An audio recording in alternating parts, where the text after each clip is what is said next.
Hey everybody, welcome to Build a Website from Scratch with HTML and CSS. This video is called Get Your Hands Dirty. We are back here once again getting our hands dirty with some code. We're going to code a little mini website with everything we've learned so far in this section. So that is the tables, the forms, and the HTML special characters. So let's get coding our little mini website.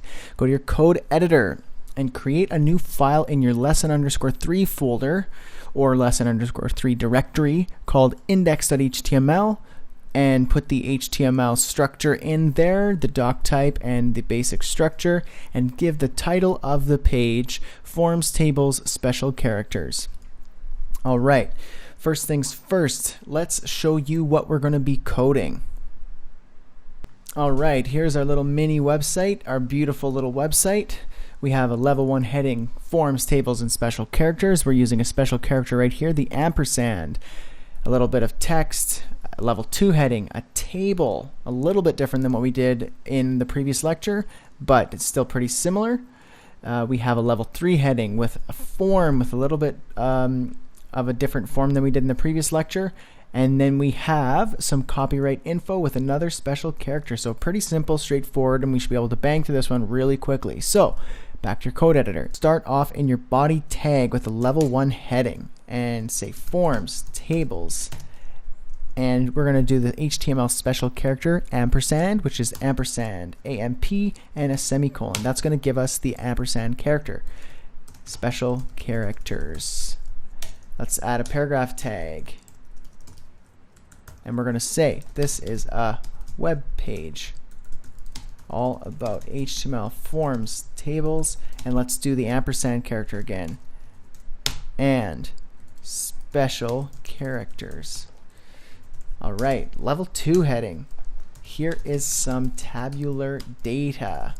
This is where we're going to add a form. This is where we're going to add a table. So add your table tag. Within the table, you know what's up. We need a table row, and in the table row we're going to add a table heading, and that table heading is going to have the name, and then we're going to have 2 more table headings, email and gender. Save that. Let's just check it out what we have so far. Forms, tables, and special characters. This is a web page all about HTML forms, so on and so forth. Tabular data, and then we have the table headings. Let's keep going. Another table row. In this one we're going to have TDs as opposed to THs, and we're going to say Kyle as the name. Paste that a couple more times. Let's say Kyle at email.com is Kyle's email, and then male is his gender. Alright, let's copy this whole table row and paste it 2 more times, and we'll just change the values. This will be Sarah. And let's just change the email to Sarah, and Sarah is a female. And then Brett and male. Save that. Let's check it out in the preview. There's our tabular data with the table. Alright, next in line, let's do a level 3 heading. Add your info to this table. And just a little throwback, we're going to add some emphasis in here and say not really, because we're not actually going to be adding our info to this table. It's just going to be a plain static form. So add the form. Then inside the form we're going to add a field set. That's the border around the content of the form. Then we have a legend, and the legend's going to say your info.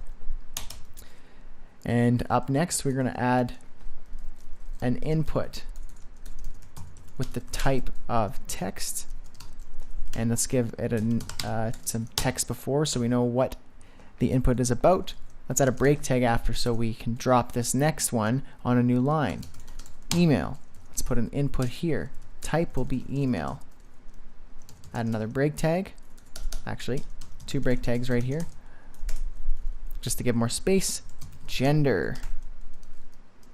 Let's break this and then put an input. We're going to put the radio buttons. The type will be radio, and this one will be male. Break that, copy and paste it, and this will be female. But if you can recall from the previous lecture where we did radio buttons, we want to be able to select one or the other, not both. So the way we do that is we add a name, and they must be the same name. So let's say gender, and this one will be gender as well. And save that. Check it out. So we have name, email, and gender, male and female. Perfect. Let's move this break tag down and add one more so we have more space. And then let's add the input with the submit button, so type of submit. And the value of the submit button is going to be save my info. And then we're going to add one more button. It's going to be the reset button. And the value will be never mind, clear this form. Save that and check it out. So there it is. Name, email, male and female. Save my info, never mind, clear this form. Perfect. Last thing, below the form, let's add a level 4 heading and say some copyright info. And then we'll put a paragraph tag in here, and then we'll say this page is copyright, and the copyright symbol is ampersand copy semicolon. That will give you the copyright symbol. The year 2013, nobody. Save that, check it out. Some copyright info. This page is copyright 2013, nobody. All right, that's it. So we added the heading, some text, tabular data with the table. We have some more headings here. We're utilizing the HTML emphasis. And we have our form with the legend and the field set, a couple different types of form elements, a couple buttons, copyright info, and that's it. All right, see you in the next one, my friends.